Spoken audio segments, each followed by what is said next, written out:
Welcome to Who Cares, a podcast by SEIU 2015. I'm Arnulfo Cruz, the president of SEIU 2015 and now the host of Who Cares. We are the largest union of long-term care workers across the country. We're committed to important issues related to long-term care workers and care recipients. Even though we're into 2025, in today's episode, we're going to take a look back at 2024 and some of the amazing things that we've been able to accomplish together as a union and as a movement. Today, I'm really excited to have two very special guests. First is our new Executive Vice President, Marcus McRae. Marcus has been a part of the SEIU 2015 family for a long time. He's served in a lot of different roles as organizer, regional director, and deputy statewide field director. Marcus brings a deep passion for our work and a breadth of experience in helping us secure so many of our key victories throughout the state of California. Marcus has had extensive experience in navigating teams of members and organizers through very difficult campaigns. Some of them I have at the top of my head. Marcus also will join us to share their story and their most exciting worker victory. I'm excited also to have Marcus on our e-board and as a guest to discuss our 2024 victories. We'll also be joined by Jerrika Salyers, an SEIU member and IHSS provider from Tehama County. Jerrika, along with other Tehama care providers, secured a strong contract in 2024. This was the first ever for IHSS caregivers in that county, which was significant and historical. I'm also excited to hear about how that contract is impacting our members in Tehama County. But first, welcome Marcus. Thanks, Arnulfo. It's great to be joining you and Jerrika on the podcast today, and also to serve as our newest Executive Vice President at the local. I want to just say a few things about myself and my background. When I was growing up, success in my family didn't just mean that you got something for yourself, like a car or a house. I'm not saying those things aren't important, but success to us really meant that you could help the person next to you and that you and the people around you could do better together. I think that's why for a lot of my life, I've really been inspired by the labor movement. When I looked around at what union members were doing in the community, they always seemed to me like a group of people who were committed to being at the right place at the right time, doing the right thing, and to stand together and doing it, if that was the fight for 15 or overtime pay or safe workplaces. So I decided that's what I want to do in my life. That's what I want to join. When I finished school, I went to the LA Labor Center and signed up for an internship with the union. It was kind of a blind date like situation. I didn't really get to choose which union that I was going to go to. And they placed me with ULTCW. It was a union that I had never heard of, but it was one of the locals that would become part of SEIU 2015. And to be honest, my first thought was, wow, that's a lot of letters. Am I going to have to say ULTCW all the time? But now it really doesn't feel like an accident. I joined our union when we were doing really big things. There were thousands of us getting on buses going to Sacramento to fight against huge cuts to the home care program, and over 100,000 of our members in LA fighting for a fair contract. And I just felt that every day that I showed up, I got to do something really meaningful, not just to our members, but also to me. I come personally from a family of caregivers. My mom, at different points in her life, has been the caregiver to 3 of her siblings. So that's my aunts and uncles that live with disabilities. And another aunt of mine who raised me was also my grandmother's IHSS caregiver while she was alive. Everyone's care needs are different. And this is true of my family too. And I would see a lot of people wanting to dismiss what they thought my aunts and uncles could do. But you know what I saw is that loving care was what they needed to live thriving and dynamic lives. And they ended up often having a lot of independence when they got the care that they needed. So I really wouldn't have imagined that I could work with and for people like my family, but it's really meant a lot to me that I can. That's wonderful. And Marcus, we really appreciate you being on and sharing both the personal and your professional journey and how you came to be at 2015 and why this issue of care. And I think that's a beautiful way to start by saying in your family, I want to hold that up. Success wasn't seen as someone individually advancing. It was seen as you help others and everyone advances together. That's I think is at the heart of what we believe in the union. So I really appreciate you sharing that.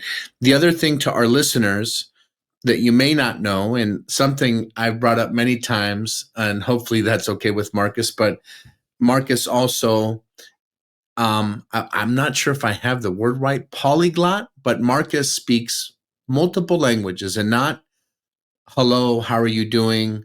Buenas tardes, good afternoon. He can actually fluently speak these languages. And I want to say the number the last time I remember Marcus was, I know it was more than 5, I thought, but in this space of caregiving, right, we represent 500,000 caregivers in California. We estimate that about half of that population is immigrant. Our board meetings, we prepare in 8 different languages. So sure enough, Marcus is able to communicate across so many different communities in our membership. And I always say that the ability for members to be able to communicate with someone in their own language is very impactful for them. It helps them to understand that they belong. There's a certain sense of comfort in being able to communicate in your own language. But just curious, Marcus, could you share a little bit about how, other than you just being incredibly intelligent, what inspired you to learn those languages?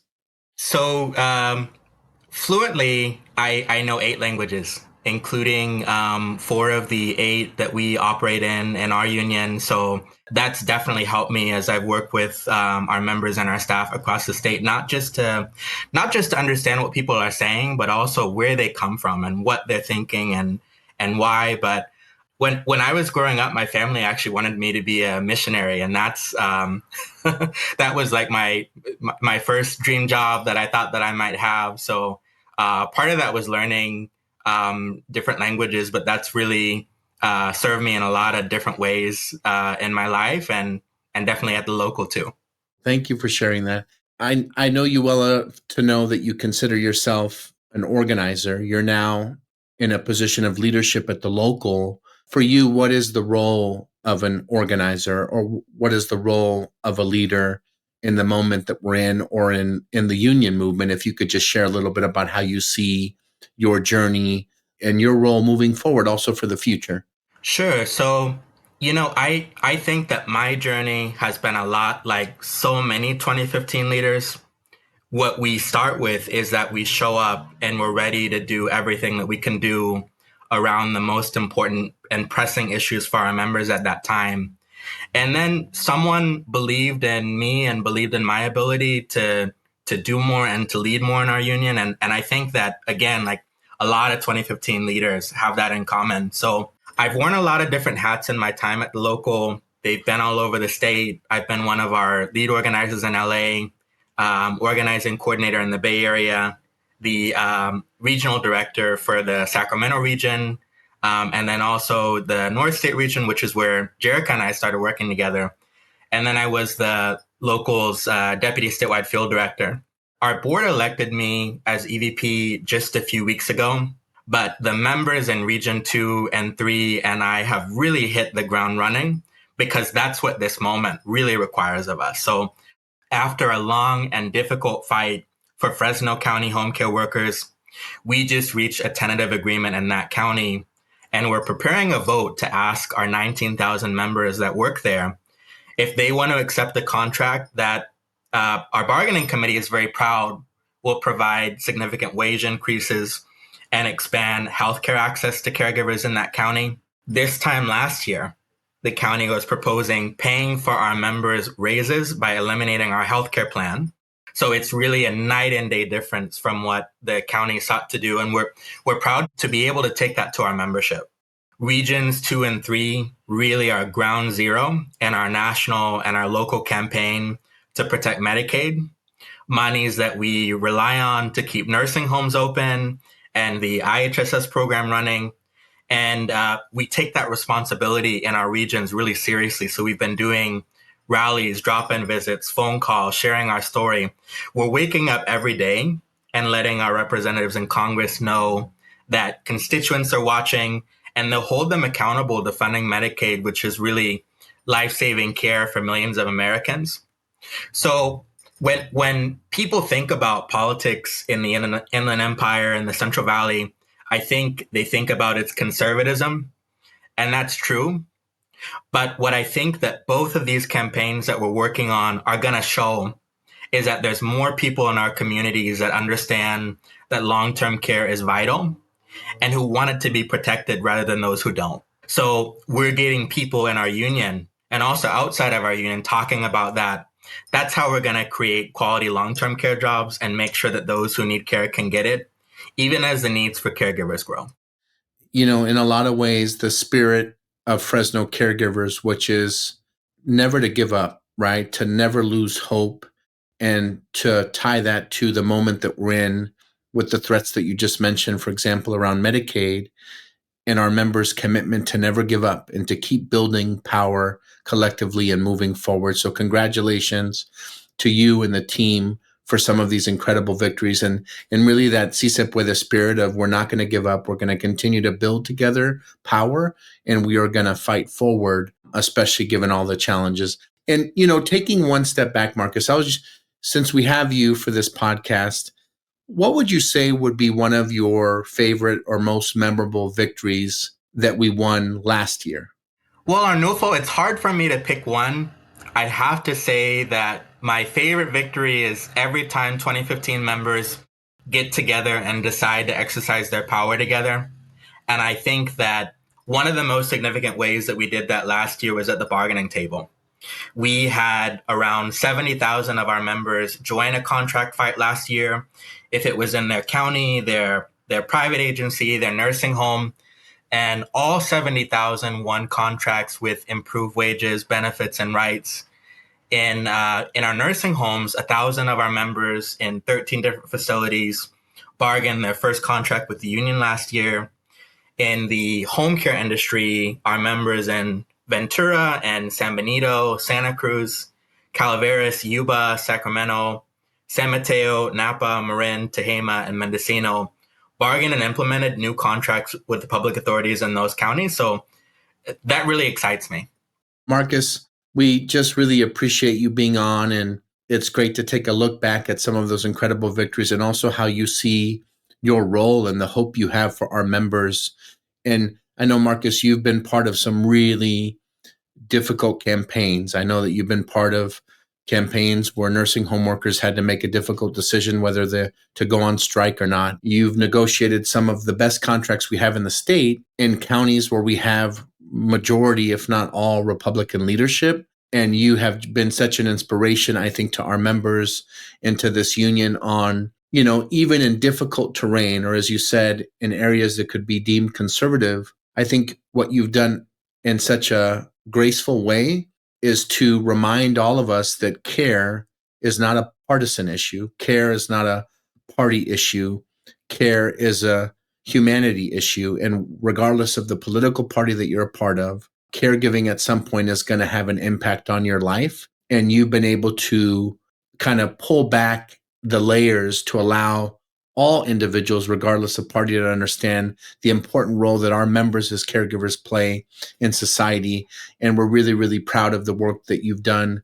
And we look forward, we're excited for your leadership, Marcus. I know that I want to say you're one of the youngest leaders we have in this movement right now, in the labor movement also, and appreciate your dynamism. And we're really looking forward to continuing all the great work. So you all, again, Marcus McRae, Executive Vice President of SEIU 2015. Marcus, really appreciate you being able to join. And I know that we're going to see you really soon at the local union office, at our events that we're having. Appreciate you being able to join, Marcus. Thanks for having me, Arnulfo. And I'd like to now, you know, Marcus, as we've heard, has worked with many of our caregiver members across the state of California. And Marcus spoke about how powerful our members can be when they come together.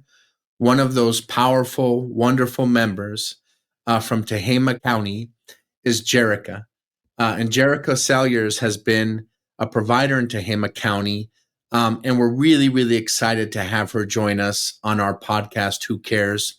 Welcome, Jerrika. Thank you, Arnulfo. I've been a caregiver for most of my life, actually. I've been taking care of my mom and even my sister for as long as I can remember. I actually started taking care of my mom on my own when I was 16, when her and I moved to Alabama. And then in 2017, I moved back here to California, learned about IHSS, and became her IHSS provider in October of 2018. It's been a journey, having to, learn all the different things that caregiving actually entails, along with taking care of my mom. I took on multiple other clients. I didn't realize that caregiving was so broad. I take care of people that have mental illness, dementia, physical mobility issues, and even diabetes.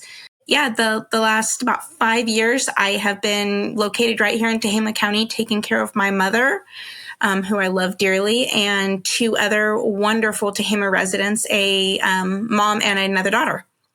Well, Jerrika, your union is really grateful for your leadership. We're grateful that we get to have you be part of this family. And I'm sure your mother and the 2 consumers that you care for are very grateful for everything you do for them. I always say that a caregiver allows folks to be able to stay in their setting of choice, their home, their apartment, wherever they may live, with dignity and to be able to have respect. And it's caregivers like Jerrika who allow those folks to be able to do that. How did you get involved in your union, Jerrika, SEIU 2015? I actually joined in 2015 when I became an IHSS provider in October of 2018. But I did not know anything about my union and what we did until the summer of 2022. Actually, I got an invite to a barbecue being hosted by our wonderful union. And I saw the wonderful people and I heard what we were fighting for right here in Tehama County, my own community. And I knew that I wanted to help. I knew I wanted to make a change, and I knew I wanted to be a voice for my fellow providers. And from there, I just kept showing up. Yeah, that's great. All right. There you have it, folks listening. Barbecues do work. Okay. That's Jerrika came to her first union event at a union barbecue. So that's a great story. And, I do remember, Jerrika, the moment that Marcus, I don't know if he called me or he texted me, but we have our victory in Tehama. We have our first ever contract for care workers in Tehama. In a lot of ways, that fight in Tehama, there was threads of similarity with the fight that our members were facing in Fresno, or historically for years before in San Bernardino. And some of these counties, it felt like we were having to, cross over a mountain just to be able to get decision makers in this county to understand the important role that care plays as part of the health delivery system and the infrastructure in keeping Tehama residents healthy, to ensure that their caregivers were actually also able to not live in poverty and live with dignity and to care for their own families. What was it like securing the first ever contract for caregivers in Tehama? It was exhilarating. It took a lot of strength and perseverance for me and my fellow colleagues, my fellow care providers. Took a lot of time and effort. We showed up to the Board of Supervisors monthly. Some of us even showed up every single week for months at a time, just to tell the Board of Supervisors, our care stories. Some of us even brought our recipients, our clients with us to tell them, to show their side of it, of how important our jobs are and how important we are in Tehama County.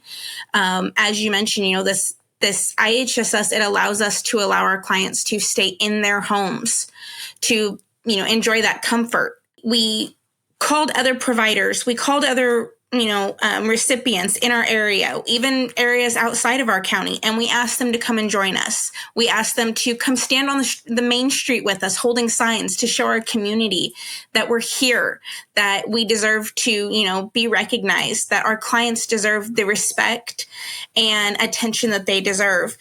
So it just, winning this victory and this first ever contract was just that. It was exhilarating. Maybe sometimes hearing that, Jerrika, not you, but maybe folks can underappreciate the historical nature of this when a group of caregivers, sometimes it doesn't take that large of a group, but a group of committed individuals say, we're going to come together and not take no as an answer. And I think the journey of caregivers in Tehama securing their first contract is going to go down in the history of the labor movement in California, is a place where a group of caregiver union members came together and essentially almost did the impossible. Hopefully one day we have books written about that. But right now, you telling your story about what had happened for someone who wasn't there to see kind of how it went down is incredibly powerful and really speaks, I think, to your leadership and your strength and courage. And I know that it was not easy to try to get to that point. How do you describe, if there's a union member or someone who hasn't joined the union Tehama, how do you describe to them some of the key benefits of the new contract? Some of the key benefits, as I've actually on a daily basis, I talk to a lot of the new providers in the area. The main two key benefits I would say would be the first time wage supplement. Before this contract, we were only making minimum wage. And now, thanks to this wonderful contract that we finally secured, we will put Tehama IHSS workers on a path to earning over $18 an hour. And hopefully later in the future, it'll continue to, our next contract after this, we're going to keep fighting and go even higher. So I would definitely say our big one would be the wage supplement. I also, believe that it would be the first time investments for trainings like CPR and dementia and our first aid. Those are very important, key skills that as a provider we need. And along with our access to our PPE, like our gloves and our masks, all those things are essential that we didn't used to have. What do these victories mean in the lives of caregivers? They go from, they get a significant increase in their pay. They start to have investments in their own training, access to PPE. What does that impact look like on the ground daily for caregivers? For me, to be precise, I have 3 kids. So this contract meant that I don't have to struggle between putting the gas in my car to get to and from work or putting food on the table for all 3 of my beautiful children. I generally drive about 50 miles a week just to get from client to client and to get from home. And that wage increase gives me that little bump that I need to fill my tank completely on a weekly basis. I'm also able to take better care of myself. For the first time in years, I'm able to actually keep up on taking my own medications, pay for my own prescriptions, and not have to struggle to do that all because of this, this wage increase. I have also been able to participate and do the CPR trainings and the first aid trainings, which was wonderful because I have, like I said, I take care of 3 clients, and having that first aid training helps. I had a client who fell down, and I knew what to do and how to take care of her when she was unconscious. And honestly, just before winning this contract, I had actually spoke with some of my fellow IHSS workers here in Tehama County who were actually considering leaving IHSS due to the low wages. And now those same workers have chose to stay with IHSS, to stay caring for their clients here in Tehama County instead of moving and branching to the other counties, all because they have this wage increase and now they have those trainings and all those things that we now have access to thanks to this contract. Wow, that's amazing. And for folks listening who, if you're a caregiver in any county and you're not a union member and you're curious about the union and its impact, if you're a caregiver and a union member and not as familiar with why a contract is important, in the case of a first contract, I always say that's significant because the contract is there for you to negotiate your wages and benefits and your working conditions. It's then a legal document that you have to organize and make sure that people in power are enforcing what's in the contract. After you negotiate your first contract, every time that contract expires, you then have an opportunity to make improvements on the contract. So, Jerrika, I know how grateful you communicated these victories. And I also know that $18 an hour, you're deserving of so much more, right? And caregivers in Tehama are deserving of so much more. And so I really look forward to continuing to build on that first contract as it relates to wages and how eloquently you spoke about also being empowered to feel like, okay, the county does have my back when it comes to education and training. That has a direct impact on the quality of care that I can provide as a caregiver. These are really, really important victories. So, Jerrika, again, hearing your story and what you've stood for and the love that you have in your heart for your family, your children, your mother, the people that you care for, your family, sky is the limit for your leadership. We're so grateful for you to be a leader in this union and glad that you could join us. Thank you, Arnulfo. And so, folks, there you have it. Another podcast of Who Cares, listening to Marcus, listening to Jerrika, and their stories of sacrifice, struggle, building unity, building our movement.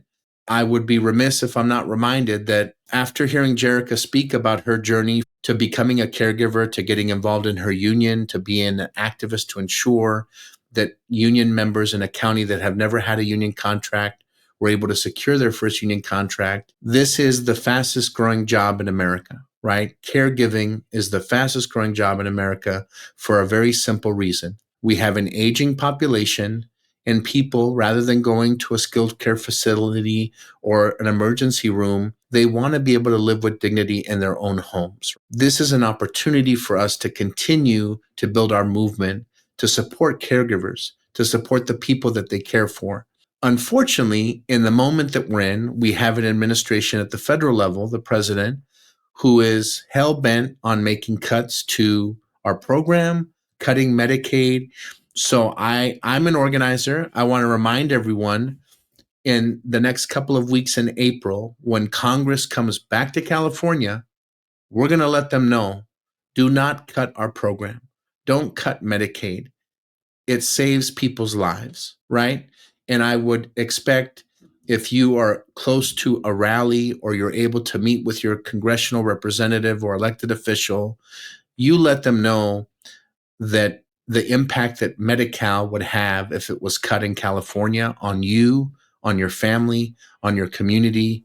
We cannot let this happen, but we're going to have to be really strong in our voice and really strong in lifting up our community and our collective power to ensure that people in power do the right thing for working families and working caregivers in California.